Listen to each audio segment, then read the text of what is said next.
दोस्तों, समय था आज से करीब 6 करोड़ 50 लाख साल पहले।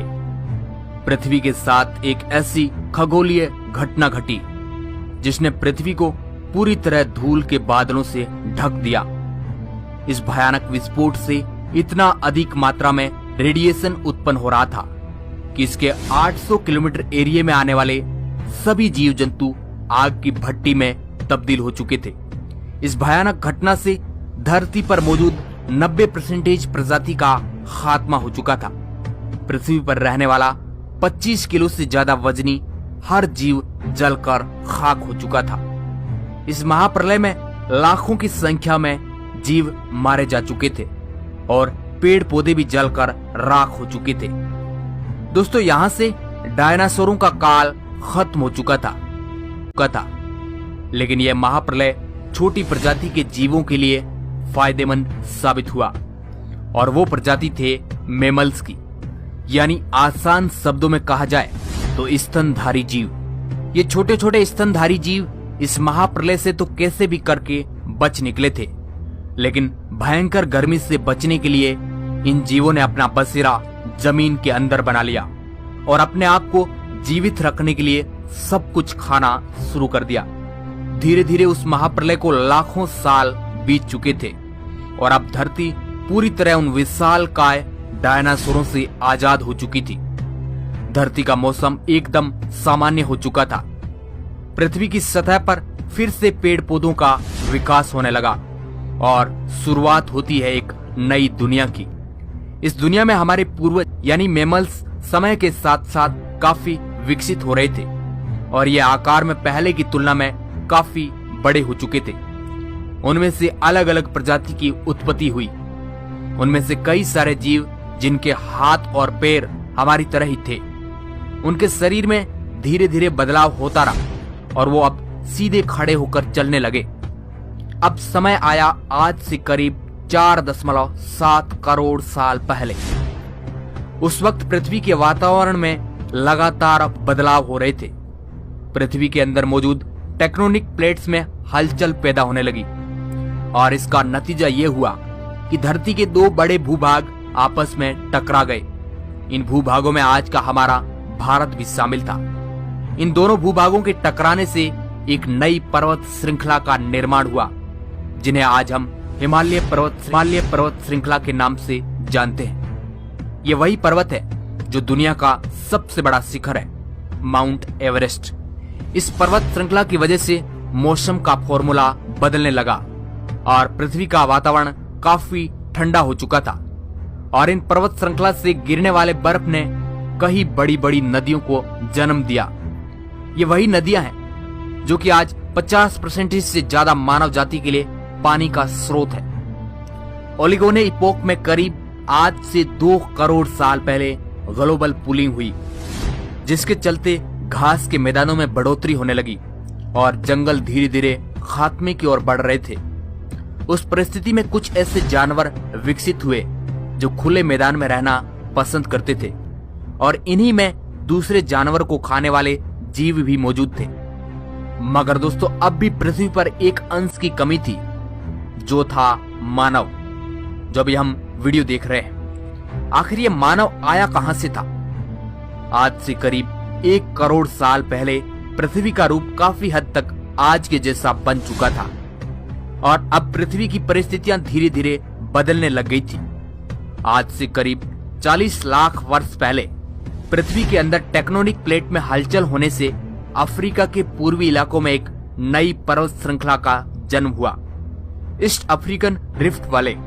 ये पर्वत श्रृंखला यहाँ पर आने वाली मौसमी हवाओं के लिए एक अवरुद्ध बनकर खड़ी हो गई थी। इसकी वजह से यहाँ का वातावरण पूरी तरह से बदल गया और इस जंगलों में बारिश आनी बंद हो गई। इन विशाल जंगलों में निवास करते थे एप्स, जिन्हें पेरोलापिथिकस के नाम से जाना जाता है। इनका निवास स्थान पेड़ों पर था और उन्हें भरपूर मात्रा में खाना खाने के लिए बड़ी आसानी से मिल जाता था। ये एक टहनी से दूसरी टहनी पर कूदने में सक्षम नहीं थे। ये कभी कभी पेड़ों की डाली पर 2 पैरों पर चलते थे। आगे चलकर ये बंदरों की प्रजाति गोरिल्ला और चिंपांजी में बदल गई तो कुछ इंसानों में तब्दील हो गई।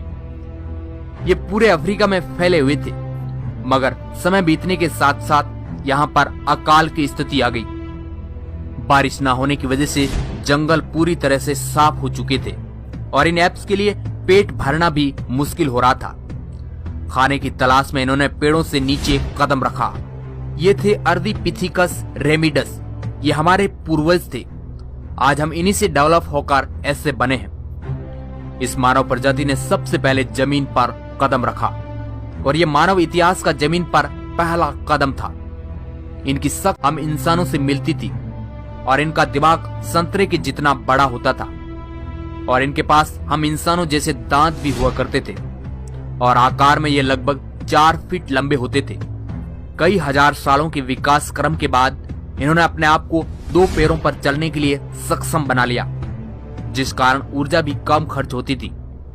2 पैरों पर चलने की वजह से ये काफी लंबी दूरी तक अपनी नजर घुमा सकते थे।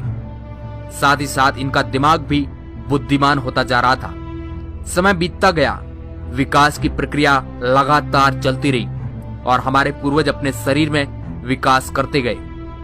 आज से करीब 23 लाख साल पहले हमारे पूर्वजों ने अपने दिमाग को काफी ज्यादा विकसित कर लिया था।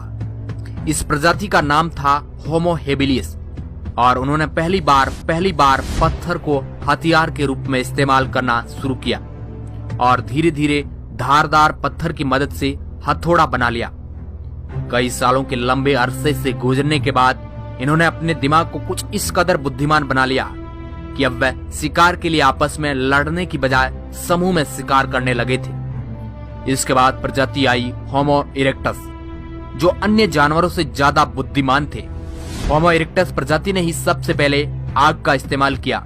ये खोज हमारे मानव इतिहास के लिए बेहद ही खास थी। उस वक्त यह एक अहम खोज थी। आग की मदद से ये अपने आप को ठंड से बचाए रखते थे और अंधेरों में रोशनी दिलाती थी। उन्होंने आग पर मांस को पकाना सीख लिया था। इस कारण अब परिवार का निर्माण भी होने लग गया था। हमारे पूर्वज साथ साथ रहने लगे। इससे वह अपने आप को सुरक्षित महसूस करते थे। आग से पका मांस खाने में बहुत ही कम ऊर्जा का इस्तेमाल करना पड़ता था, जिस कारण यह ऊर्जा उनके दिमाग पे खर्च होने लगी और इनका दिमाग भी आकार में काफी बड़ा हो चुका था। हमारे ये पूर्वज अन्य जानवरों से बहुत ही ज्यादा बुद्धिमान थे और पृथ्वी पर मिलजुल कर रहने वाले पहले बुद्धिमान जीव थे। लाखों साल बीत जाने के बाद कुछ आज के इंसान ने अपना रूप ले लिया और मानव अलग अलग आवाज निकालने का काबिल बन चुका था।